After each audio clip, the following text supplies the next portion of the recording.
Hello, and thank you for joining us for this evening's Metabolic Code clinical case review using the Metabolic Code report. I'm Libby Bricker, and I'm your moderator this evening. We have Jim Laval with us, who will be walking you through the case review tonight. And without any further delay, I will hand the screen over to him to begin the review. Hey everybody, we're going to try and get through two cases in 30 minutes. We're going to step the tempo up a little bit and see if you guys will follow. First case we're going to do is a young lady that just came to us, and we saw her for one visit, just got the labs back, so I'm seeing this for the first time like you are. I put her on an initial program, so and I'll go through that, but let's see what came up. So let's take a look at, first of all, her questionnaire.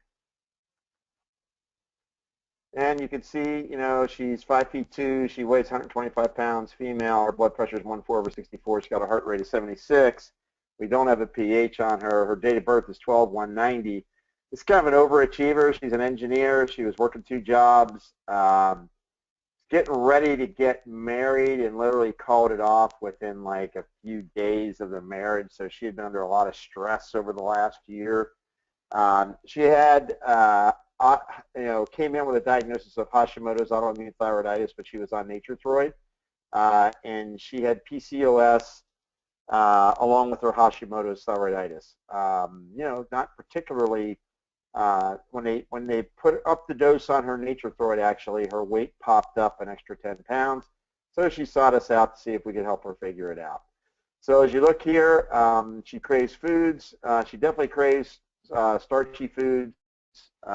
Without a doubt, she's under, like I said, a lot of stress, high achiever, engineer, going through school, and at the same time going through a relationship where she pulled out of the marriage the last, few days, and this was like maybe 8 months ago. As we look through the rest, any drug history that she's on, she was on oral contraceptives, so multiple depletions could take place, and she was on Nature-Throid, so she's on 2 meds right now. If we look at her blood sugar, obviously with PCOS, blood sugar is a big deal, and she pins many of the questions related to blood sugar. So before you even see a blood sugar on her, you can see she's irritable for meals missed, she gets anxious or nervous, she craves carbs, she's more than 20 pounds over her ideal body weight. I wouldn't agree with that. I'd say she's probably 10 pounds. She gets a headache if she goes too long without eating, and it's relieved by sweets. Gets tired after big meals. She gets periodic crashes during the day for energy. And then, of course, craves salt. So, the adrenals are starting to go on her a little bit here. Too much stress in her life. Eats a lot at dinner. Hardly eats from morning. She's not that hungry in the morning. She barely eats at lunch, thinking it's going to help her maintain her weight. And then she gorges herself at dinner. So as you can see, she's starting to develop a really good pattern. If you look here in terms of her questions for low thyroid, she's answering yes to most of them. But even though she's medicated, she's fatigued and she's gaining weight and she doesn't feel good. Her gut, if you look here, a couple things come up. She was on antibiotics for quite a while. In addition to that, she had food intolerances, so we know she has a leaky gut. And now we know that leaky gut is probably when you think of it, as we talked about Triad 1 evolving to its furthest point, which is autoimmune thyroiditis, lots of cortisol. She has PCOS, so the blood sugars are off, the cortisol's going high, her gut's getting leaky. Between the antibiotics and the stress, her gut gets leaky, and now she's attacking her thyroid. So you can see the pattern picking up. And, this is someone that 25 years old, right? Let's see what else she says.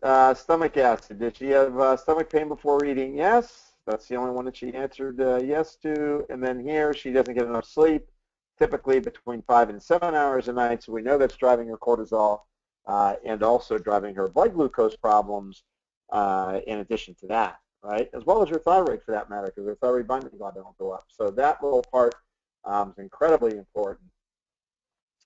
And then, exercise regularly, but no other things going on with her cardiovascular system. Nothing going on other than she was told that she had shingles one time. The rest of this is fairly uneventful. Sex drive is down. She's, her adrenals are pushing hard. Her thyroid is low. So that makes sense. And she's on oral contraceptives. So this is our picture of our 25-year-old. Let's see what the report shows.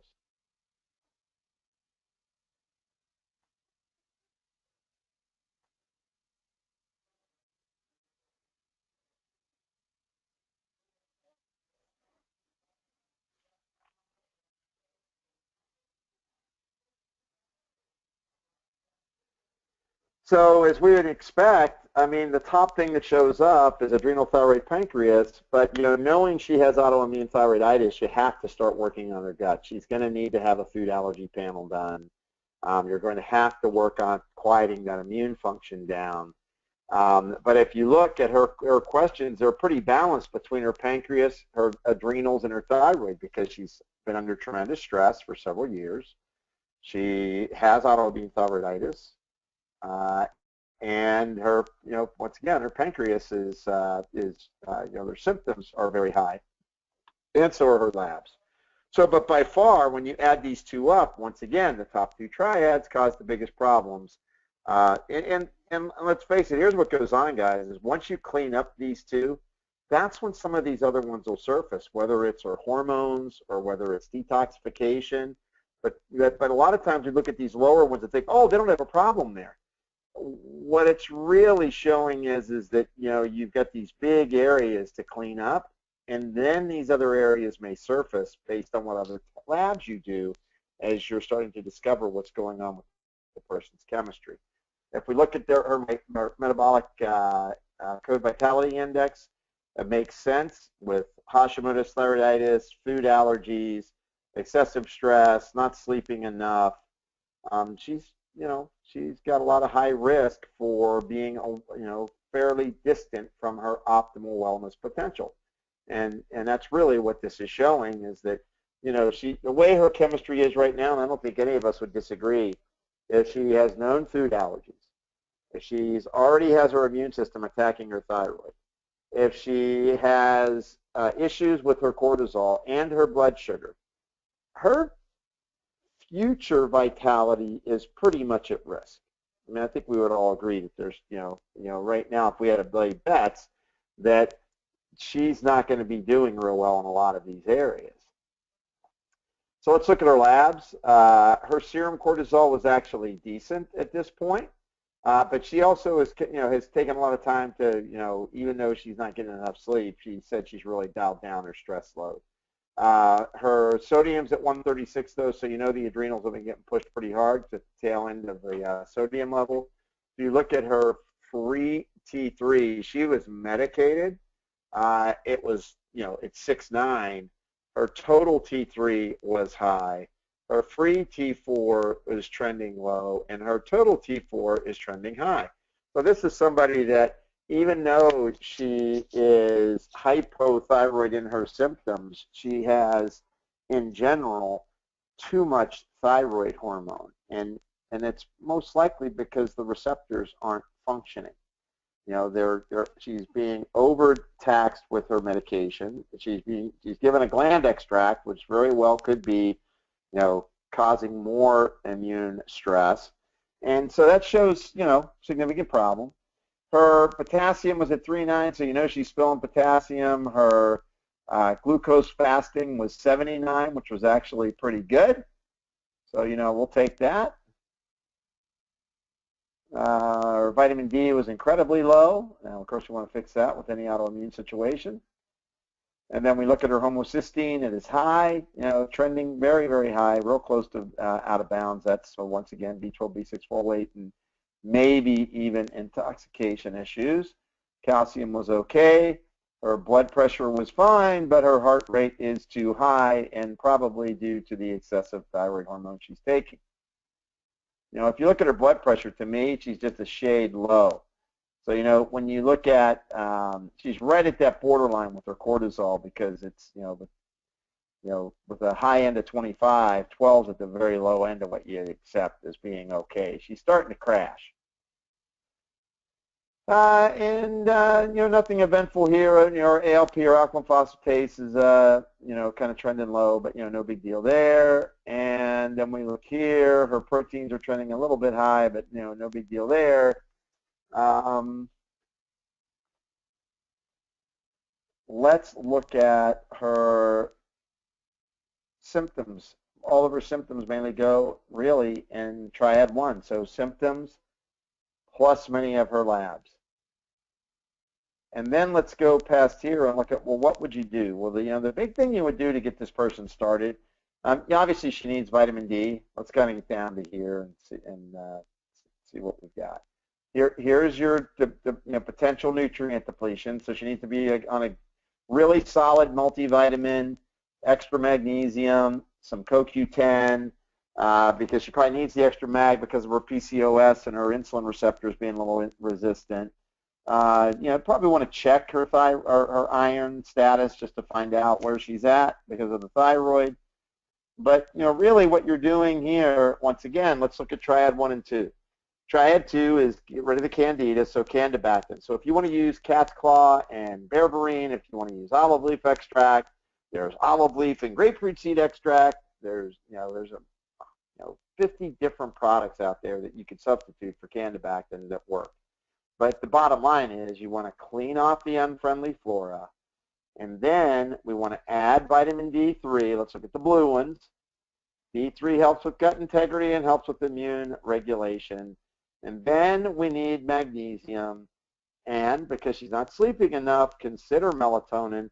But most importantly, what this picked up was because of her thyroid, she needed Moducare, and that picked that up right away. And so that is that's a biggie. And then in terms of triad 1, licorice to try to build up her adrenals a little bit more because of mainly her symptom score, but she was just at the low end of normal on her adrenals. The magnesium helps out with the blood sugar. The MitoRegen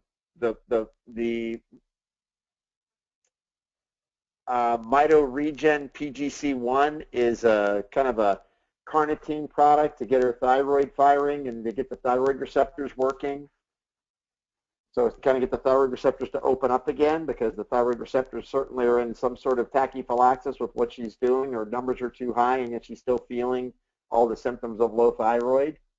And really, if you do that, that's a great start with her. Get her gut right, get her vitamin D right, give her, she's not complaining of being stressed out anymore. Get her on some adrenal support, get her on blood sugar support, and that's this puts in all of them, obviously all 5 triads. So the Sericin to help with cravings, the thyrostasis, really just to drive T4, but I would probably hold off on that.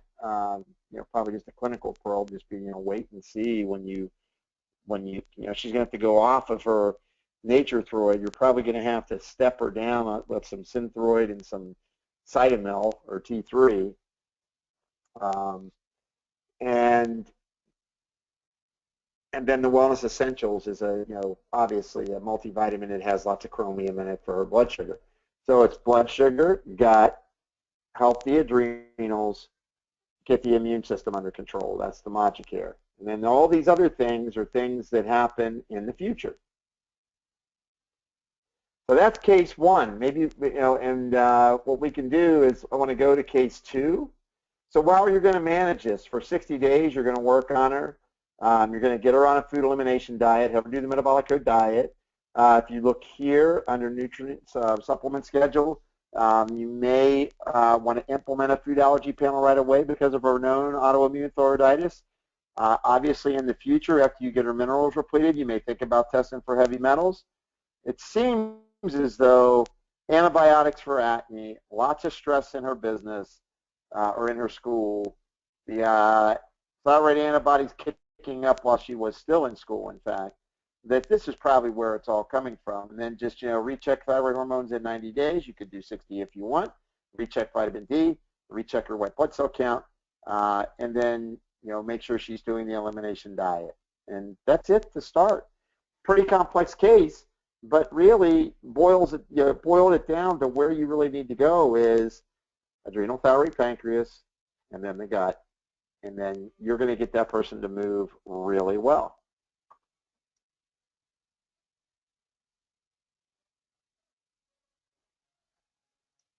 So let's go to the next one.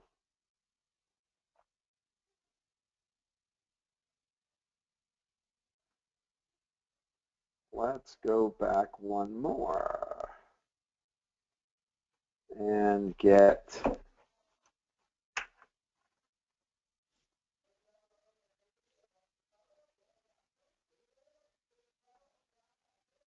there we go.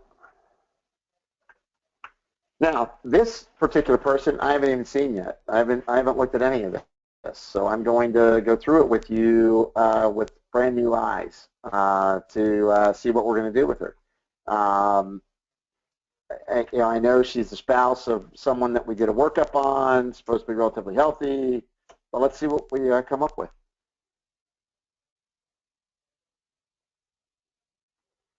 Questionnaire.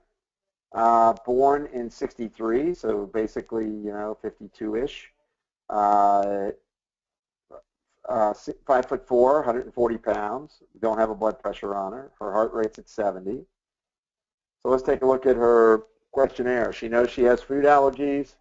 Right away, that gives us an idea of what's going on with her, right? She has known food allergies. She has leaky gut. Is she on any medications? As we look through her drug-induced nutrient depletion chart, she's not on any of the major medications. Doesn't answer to any of them. Does she have any blood sugar issues? Well, lo and behold, typically when you find people with yeast problems, you're going to find people, she has food allergies, she's got yeast, she has food allergies, she'll have blood glucose disposal problems. So she's hypoglycemic. Answered a lot of questions related to dysglycemia. She also craves salt and also notices her short-term memory isn't what it used to be. So she's leaky gut, that enteric nervous system's firing up. She's got a neuroinflammatory pathway. She's craving salt, so she's pushed her adrenals hard. Let's see what else shows up. She's overcommitted through her day. She's answering yes for several thyroid questions. Nails are brittle, hair is brittle, nails are brittle. Difficulty with losing weight regardless of exercise. And so once again, let's look at gut. She gets fungus on her skin or nails. She has, already we know, she has food intolerances. She has mental fogginess, like pushing a thought through Jell-O. So this is telling you that she has constipation. She gets bloated. She's got a lot of questions that relate to the gut. All right, so the gut's going to be important for her. Let's see what else. Do you feel full for an extended period of time after eating? Yes. She says she doesn't have enough digestive enzymes as well, or she's not chewing her food. Then let's get down to the brain. She doesn't get enough sleep. She has difficulty falling asleep. She replays the events over in her mind. She's a restless sleeper to boot, and she sleeps between 5 and 7 hours a night. So now she's a gut-brain person, right? So you can tell she's nervous, overcommitted, anxious, and this is translating now to a behavior.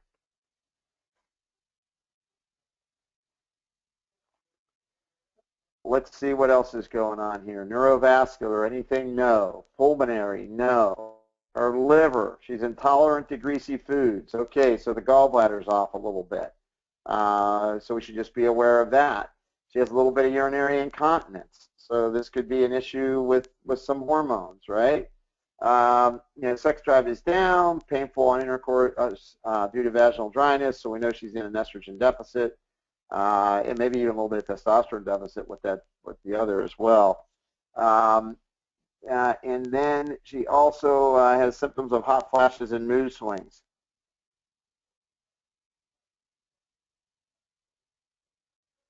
Let's keep going, and that's basically it, right? So this is her.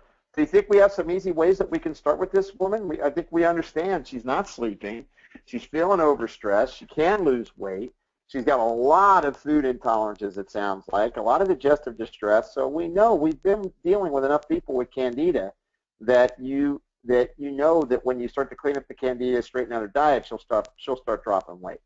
And you got to remember, Candida mycotoxins end up causing the thyroid to go slow. So let's take a look at her report. Let's see what her report says when she does her labs. I mean, I already know what to do with this woman before I even look at this report. I mean, you can tell by the questionnaires what you need to do. It clearly laid it out quickly for you where her problems were. Now let's look at the report. Well, let's see what scored highest. Once again, in this case, if you look at this, her lab values were very high on adrenal, thyroid, pancreas, but her symptom score was very high on gut, immune, brain. So what did that end up doing? It ended up creating basically a stalemate, 540 and 460. So you add the two together, you're at 1,000. When you look at the other scores combined, 330, 460, you know, it's half.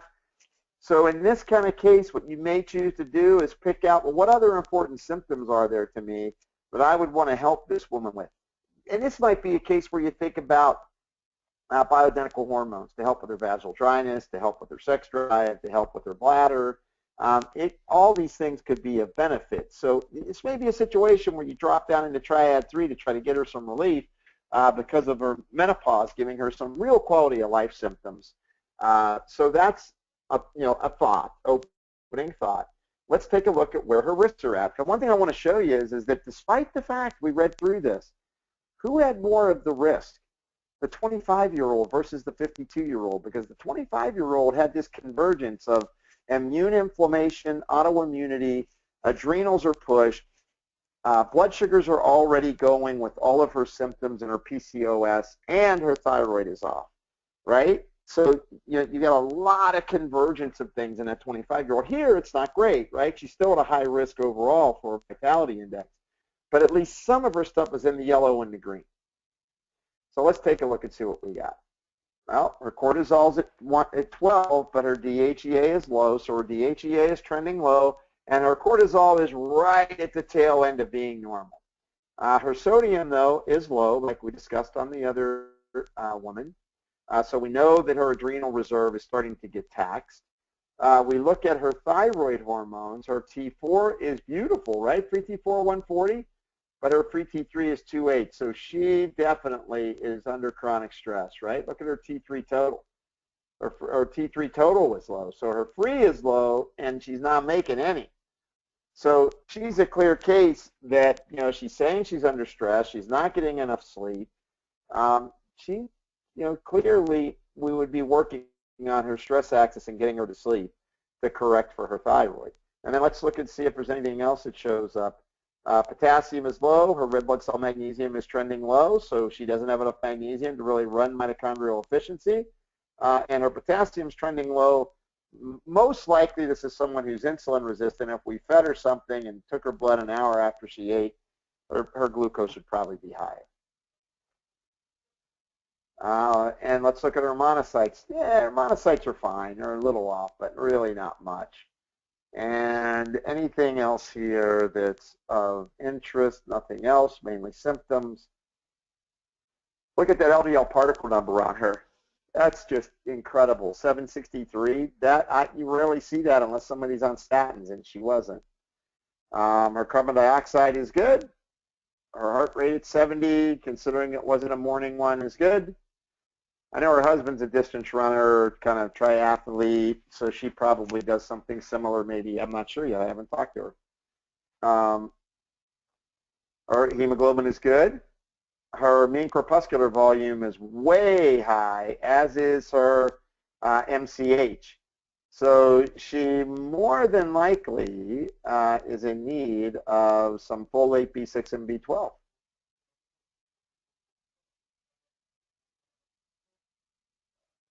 And then let's keep looking at the kidneys.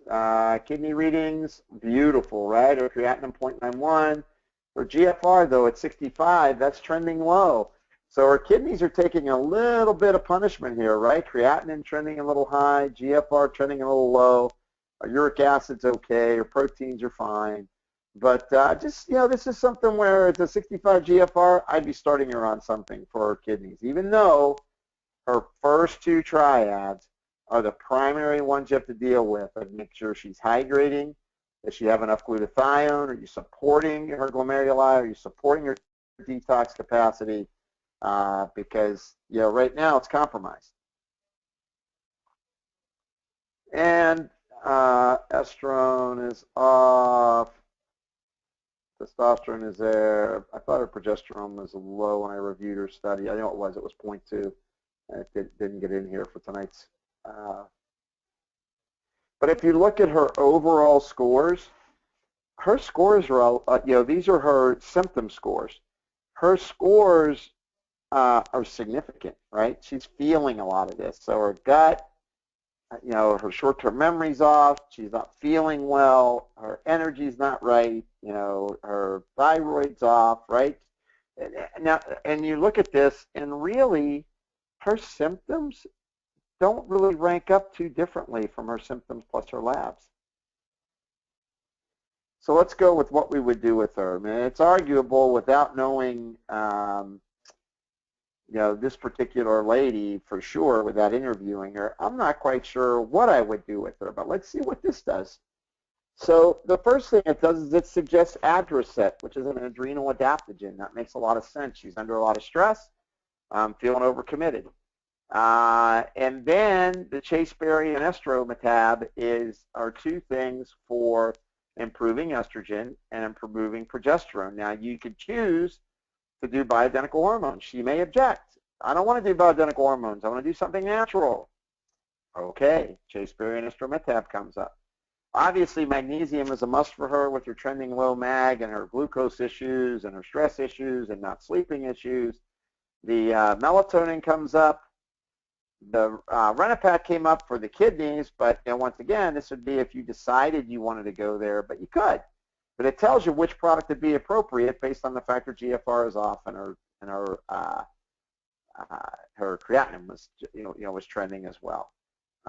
Thyroid support, blood sugar balance, gut health. This actually, as aggressive as this program is, this is a really solid program for her. I mean, it hits everywhere where she's got both quality of life issues, and so it really just becomes a how much are you willing to work with her on, or how much is she willing to work on, in the first round, because you really can't go wrong with any of the triads in terms of how you're going to help her. But it's obvious you're going to need to get her to sleep, and you're going to have to get her stress reduction down, and then we're going to have to work on balancing her blood sugar out. And then we're going to, and then we work on her gut and her food allergies because her gut really came up strong on the symptoms. And that really is, so what else will you do? Put her on a metabolic code diet, which is an elimination diet. Get her on, GI Spectro, Candibactin. You want to use something else, you can. You can. Obviously, you're going to check for food allergies or intolerances in her at some point, or you may just do an elimination diet and have her re-challenge. It may be wise to think about things like toxic metals or persistent organic pollutants at some point, to check for those in maybe 60 days after her magnesium pulls better, and then look at any of the other improvements that you can, as I've got listed here. But honestly, maybe give her something if she's feeling overcommitted during the day in addition to her melatonin at night. She should think about taking something like Still Point or Relora or Holy Basil during the daytime hours to calm her brain down and take the melatonin at night. Because she's feeling overcommitted and foggy-headed and stressed out, it might be a good idea to do that in addition to it. So, so honestly, this did a really good job of pulling up the big issues that this lady's having. And you can't go wrong with any of the selections in her case because they hit on the big things that she reported she's having discomfort with. Yeah, her thyroid's off a little, but you know what? If you straighten out her diet and you get working on her gut, and you get her cortisol to straighten out, her conversion of T4 to T3, I probably would worry about that thyrostasis off the start. I would just start with the adaptogens, start with cleaning up the gut, start with helping the blood sugar. And so that's case number 2. I think we can go ahead and wrap up. Not seeing any questions, so appreciate everyone's time, Jim, and everyone who was able to join us this evening for tonight's case. Hope y'all have a great evening.